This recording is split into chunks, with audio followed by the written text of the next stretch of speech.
संत मत्ती के अनुसार सुसमाचार अध्याय 1 पद संख्या 23 मैं पढ़ता हूं, आप ध्यान पूर्वक सुने। देखो, एक कुंवारी गर्भवती होगी और पुत्र प्रसव करेगी और उसका नाम इम्मानुएल रखा जाएगा, जिसका अर्थ है ईश्वर हमारे साथ है। क्रिस्त में मेरे प्यारे भाई और बहनों, आप सभी को जय यीशु। आज हम देखेंगे कि परमेश्वर जो प्रभु यीशु मसीह है वो हमारे दुख तकलीफ को महसूस करते हैं या नहीं, या हमारे समस्याओं को देखते हैं या नहीं। इसके विषय में आज हम परमेश्वर के वचन के अनुसार थोड़ा देर मनन चिंतन करेंगे।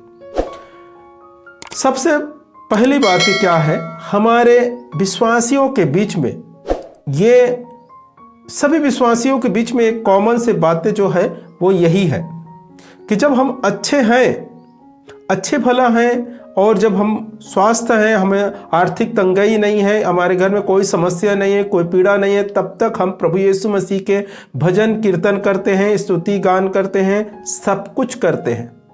जैसे ही हमारे अंदर थोड़ा से दुख तकलीफ, कुछ बीमारी या समस्या आना शुरू हो गया, तब हम क्या कहते हैं, परमेश्वर से शिकायत करते हैं, कहते हैं कि परमेश्वर हमारे दुख तकलीफ को नहीं महसूस नहीं करते, हमारे समस्याओं को देखते नहीं हैं, सुनते नहीं हैं। इस प्रकार से हम विश्वासी कहने लगते हैं, बोलने लगते हैं, परमेश्वर से शिकायत करने लगते हैं। जब भी हम प्रार्थना के लिए जाएंगे, परमेश्वर के जो जन हैं, पुरोहित लोग हैं, उससे हम कहते हैं कि फादर जी, मैं इतने साल से विश्वासी हूं, प्रार्थना कर रहा हूं, लेकिन मेरे जो ये तकलीफ है, लकवा से मैं पीड़ित हूं या कुछ और बीमारी है, ये जा ही नहीं रहे।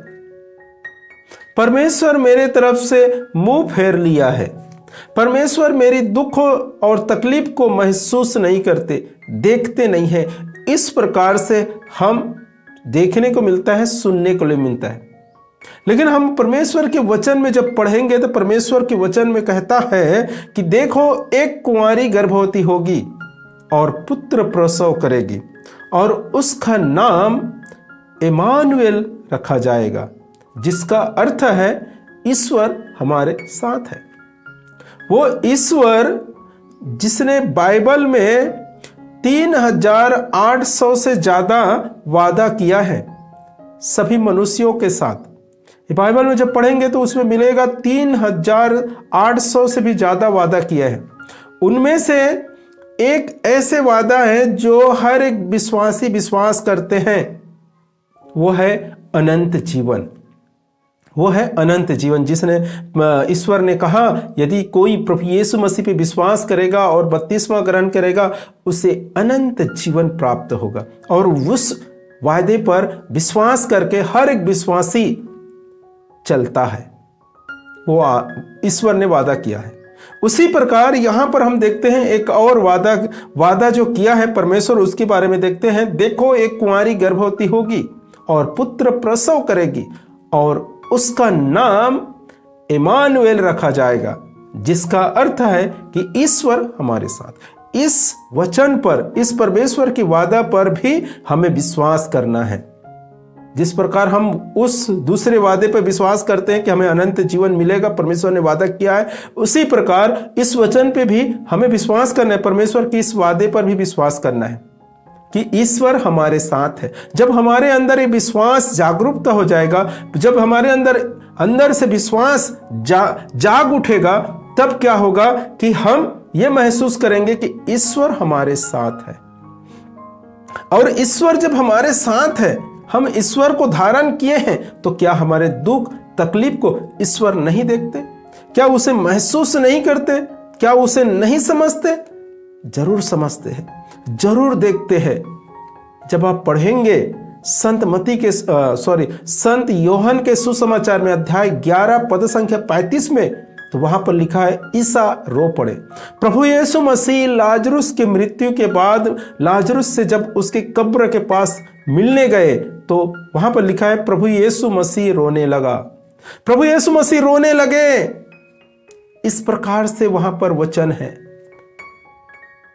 तो क्या वो दुख नहीं होता उसको जिस प्रकार लाजरुस की मृत्यु से प्रभु यीशु मसीह को दुख पहुंचा और प्रभु ने रोने लगा, उसी प्रकार हमारी बीमारी से, हमारे तकलीफ से, हमारे गरीबी से, हमारे जो भी समस्या है उससे प्रभु को तकलीफ होती है। प्रभु हमारे तकलीफों को, हमारी बीमारियों को महसूस करते हैं और उससे रोने लगते हैं। मेरे प्रिय भाई और बहनों, हमें इस वचनों पर विश्वास करना है। इन वचन पे जब हमारे विश्वास हो जाएगा, तब हम कभी परमेश्वर से ये शिकायत नहीं करेंगे कि परमेश्वर मेरे दुख तकलीफ को नहीं देखते, परमेश्वर मेरे समस्याओं को नहीं देखते, महसूस नहीं करते। ये कभी शिकायत नहीं करेंगे। कब? जब हमारे विश्वास दृढ़ हो जाएगा। मेरे प्रिय भाई और बहनों, सब में इतना विश्वास है ऐसा नहीं कह सकते। बहुत से लोग हैं जो 8 दिन का विश्वासी है, कई लोग हैं जो 1 महीना का विश्वासी है, बहुत से लोग हैं जो पुराने विश्वासी है, फिर भी सब में उस विश्वास तक नहीं पहुंच पाए हैं जो प्रभु यीशु मसीह के अनुयायी लोगों के पास विश्वास थे। हमें भी उसी के अनुसार विश्वास करना है, तब हम कभी परमेश्वर से ये शिकायत नहीं करेंगे। और जब विश्वास हमारे दृढ़ होगा, तब हम विश्वास पूर्ण प्रार्थना करेंगे और प्रार्थना के बाद भी हम विश्वास करेंगे जो चीजें मैंने मांगा है परमेश्वर ने दे दिया। हम देखते हैं इब्रानियों के पत्र में अध्याय 11 पद संख्या 6 में यहां पर लिखा है, विश्वास के अभाव में कोई ईश्वर का कृपा पात्र नहीं बन सकता। यहां पर लिखा है, विश्वास के बिना कोई भी ईश्वर के कृपा पात्र नहीं बन सकता। जब हम कृपा पात्र बनना चाहते हैं, ईश्वर के निकट पहुंचना चाहते हैं, तो हमें विश्वास करना है। और आगे लिखा है, जो ईश्वर के निकट पहुंचना चाहता है उसे विश्वास करना है कि ईश्वर है और वह उन लोगों का कल्याण करता है जो उसकी खोज में लगा रहता है। यहां पर क्या लिखा है? विश्वास के बिना कोई भी ईश्वर के कृपा पात्र नहीं बन सकता। जो ईश्वर के निकट पहुंचना चाहता है उसे विश्वास करना है कि ईश्वर है और वह उन लोगों के कल्याण करता है जो ईश्वर की खोज में लगा रहता है। मेरे प्रियो, जब हम ईश्वर के निकट पहुंचना चाहते हैं, ईश्वर के कृपा पात्र बनना चाहते हैं, ईश्वर के अनुग्रह को ग्रहण करना चाहते हैं, उसके आशीष चाहते हैं, तो हमें विश्वास करना है। किन बातों पर, किन वचनों पर? इन वचन पे इमानुएल का अर्थ है ईश्वर हमारे साथ है। इमानुएल का अर्थ क्या है? कि ईश्वर हमारे साथ है। इन वचन पे, इन परमेश्वर के वादे पे हमें विश्वास करना है, तब हम ईश्वर के निकट पहुंच सकते हैं। यहां पर क्या कहा है परमेश्वर के वचन में? जो ईश्वर के कृपा पात्र बनना चाहता है उसे विश्वास करना है कि ईश्वर है।